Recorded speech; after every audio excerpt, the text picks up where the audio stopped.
Yo halo, kali ini ada PC gaming handheld yang sebenarnya udah lama pengen saya coba, tapi baru kesampaian. Ya, ini dia Asus ROG Ally, kita sebut aja Rojali. Nah, ini saya beli yang versi Z1 Extreme dengan garansi resmi Indonesia. Untuk harganya itu di Tokopedia sekarang sekitar 9 jutaan ya. Udah turun-turun dikit lah buat yang Z1 Extreme ini. Mungkin nanti karena bakalan ada yang baru tuh. Tapi ya udahlah, karena penasaran juga, jadi coba aja yang udah ada dan langsung aja di unboxing. Di dalamnya pertama ada semacam panduan singkat yang intinya pertama kali dinyalain itu harus dicas. Lanjut ada konsol gamenya Rojali, ditaruh dulu.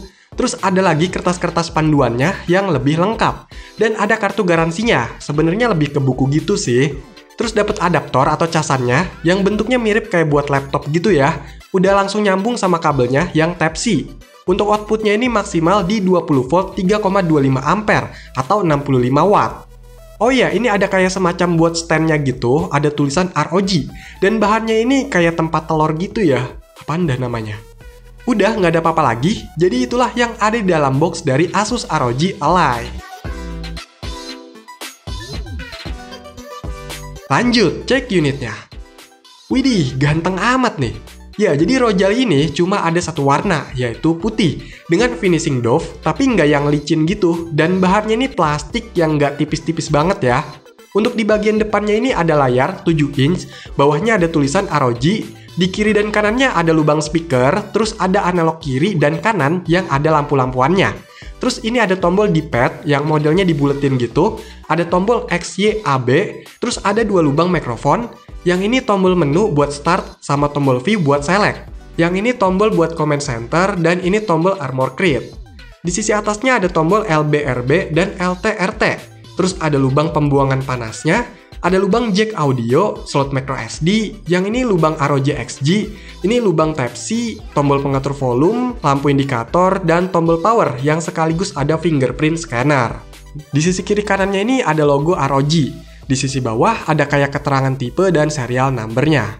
Untuk di bagian belakang ada tombol M1, M2 yang nanti bisa di custom. Ada lubang udara yang sebelah sini dibikin kayak logo ROG, terus ada garis siluet gitu, dan ada keterangan bla bla bla. Oke, saya penasaran banget nih. Jadi langsung aja dah colok-colok dan coba dinyalain, semoga bisa nyala. Yes, nyala! Nah, ini ada setupnya gitu ya, sama kayak di laptop atau PC, karena Rojali ini pakai OS-nya Windows. Yaelah, makai ada acara update segala lagi. A few moments later.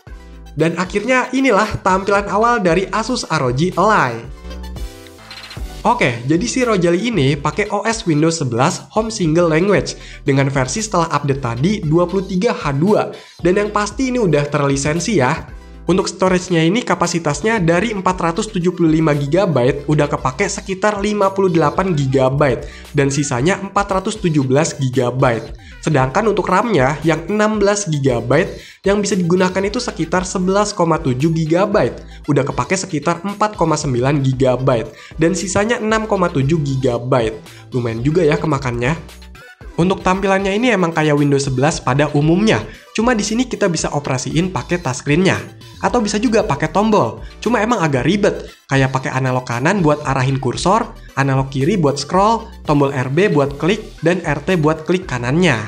By the way, untuk aplikasi bawaan Windows-nya ini udah pasti banyak, dari Asus-nya juga banyak, tapi kalau dari Asus emang untuk mendukung penggunaan dan memaksimalkan fitur-fitur yang ada ya. Misalkan di command center-nya ini ada beberapa shortcut buat atur volume, brightness, dan ngatur beberapa fitur atau tools, macam milih operating dan control mode-nya, game profile, munculin keyboard, real-time monitor, FPS limiter, dan sebagainya. Terus kalau masuk ke armor crate, di sini kita bisa lebih banyak lagi untuk settingnya. Bisa mapping tombol-tombolnya, atur yang ada di command center tadi, dan bisa juga nih ubah-ubah warna dan gaya lampu yang ada di analognya ini. Nah, di armor crate-nya ini juga ada game library, di mana setiap game yang terinstall bakal dikumpulin di sini. Jadi biar lebih cepat buat milih-milihnya. By the way, untuk game platform yang udah terinstall di sini baru ada Steam, tapi bisa lah install yang lainnya juga. Terus untuk gamenya dikasih satu nih, Moving Out. Bonusan aja kali ya. Kalau untuk game lainnya ya harus download dan install sendiri pastinya. Oke, kita coba gas main game.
Some real speed in this race. I'm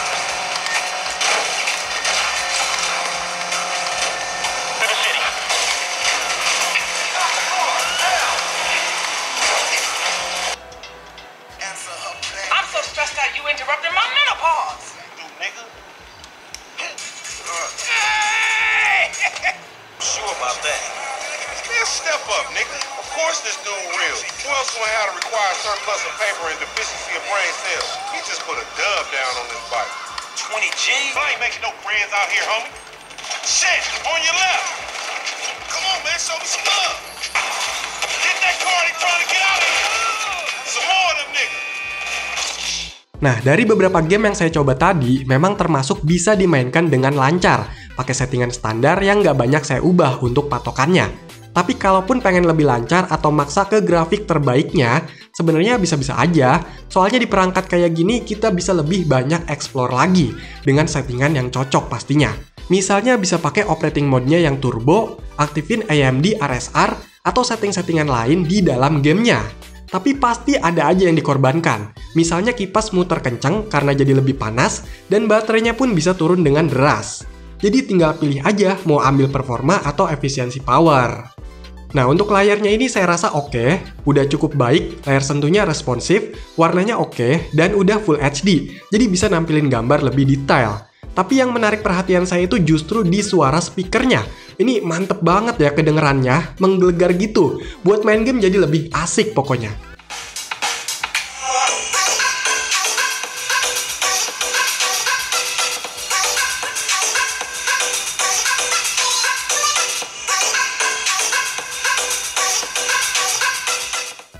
Terus untuk masalah tombol, saya rasa ini enak-enak aja, pas peletakannya. Dan untuk gripnya juga udah pas kalau di tangan saya. Bobot dan dimensinya ini nggak segede Steam Deck ya, jadi berasa nyaman lah. Paling di tombol actionnya nih, berasa kayak agak kendor gitu, jadi sedikit kurang solid. Terus peletakan slot microSD yang di dekat lubang pembuangan udara ini berasa risih kalau ada microSD-nya. Soalnya di sini panas banget cuy kalau lagi dipakai yang berat-berat. Nah, ini yang nggak kalah penting, masalah storage. 500GB emang gede, tapi kalau diisi beberapa game AAA, kayaknya nggak berasa gitu. Selain kita bisa pakai microSD atau upgrade internal dengan bongkar-bongkar segala macam, kita juga bisa pakai SSD eksternal. Saya mencoba SSD eksternal Adata SE880 yang berkapasitas 1 TB. Dalam paket penjualannya, kita akan mendapatkan unit SSD, kertas manual, kabel Type-C ke Type-C, dan Type-C ke USB-A. Unit ini sangat kecil dan ringan, sehingga nyaman jika ingin dibawa atau disimpan, misalnya tidak memakan banyak tempat. Tapi walaupun kecil, bahannya juga padat. Selain itu, SSD ini mendukung kecepatan transfer hingga 20 GB per detik, kecepatan baca dan tulis hingga 2000 MB per second. Saya mencoba menyalin file 5 GB dari PC saya ke SSD dengan kecepatan 10 GB per detik dan mendapatkan kecepatan maksimum sekitar 600 MB per second dalam waktu sekitar 9 detik. Sedangkan dari SSD ke PC saya mendapatkan kecepatan maksimum sekitar 770 MB per second dalam waktu sekitar 8 detik. Ini luar biasa cepat, namun bisa berjalan jauh lebih cepat. Di bawah ini adalah hasil benchmark menggunakan Crystal Disk Mark. Selain ROG Ally atau PC lainnya, SSD ini juga dapat digunakan untuk konsol game baru, seperti PS5, Xbox S atau X, dan perangkat lain yang mendukung penyimpanan eksternal. Oh iya, SSD ini bisa dibeli di official store Adata XPG. Linknya ada di deskripsi, langsung aja dicek. Penggunaan OS Windows ini memang jadi kelebihannya, karena bisa banyak game yang support, bahkan banyak hal yang bisa dilakukan secara bawaannya. Misalnya bebas mau install game dari manapun tanpa oprek-oprek lagi. Bahkan mau dipakai buat produktivitas atau kerja juga sebenarnya bisa. Tinggal pakai adaptor port tambahan, pakai mouse dan keyboard, terus sambungin ke monitor. Udah deh, jadi berasa kayak PC gaming gitu kan. Jadi selain buat ngegame, ya bisa juga dipakai buat kebutuhan aplikasi Office, editing gambar atau video, dan kegiatan lain selayaknya sebuah PC Windows. Prosesor AMD Z1 Extreme ini juga menurut saya udah lumayan buas ya untuk sekelas PC handheld. Saya coba benchmark CPU-nya pakai Geekbench 6, dapat skor 2500-an untuk single core. dan 10 ribuan untuk multicore-nya. Sedangkan untuk GPU-nya dapat skor 28 ribuan untuk OpenCL dan 31 ribuan untuk Vulkan.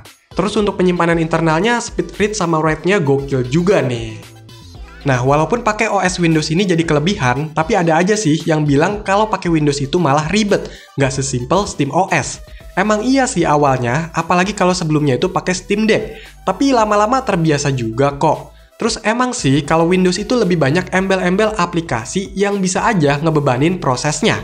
Jadi ya harus dihapus-hapusin juga tuh aplikasi bawaan atau servis yang auto jalan, biar lebih lega lah. ROG Ally ini merupakan PC gaming pertama dari Asus, karena itu pastinya ada beberapa hal yang mungkin akan diperbaiki di seri selanjutnya. Dan memang udah ada nih penerusnya, yaitu ROG Ally X, yang pastinya itu bakalan lebih keren lagi. Tapi untuk dijual di sini kayaknya masih harus menunggu lagi nih, sabar ya. Nah, dari ROG Ally ini, saya jadi tahu gimana rasanya sebuah PC Windows dalam genggaman, gimana kemudahannya, dan gimana keribetannya juga.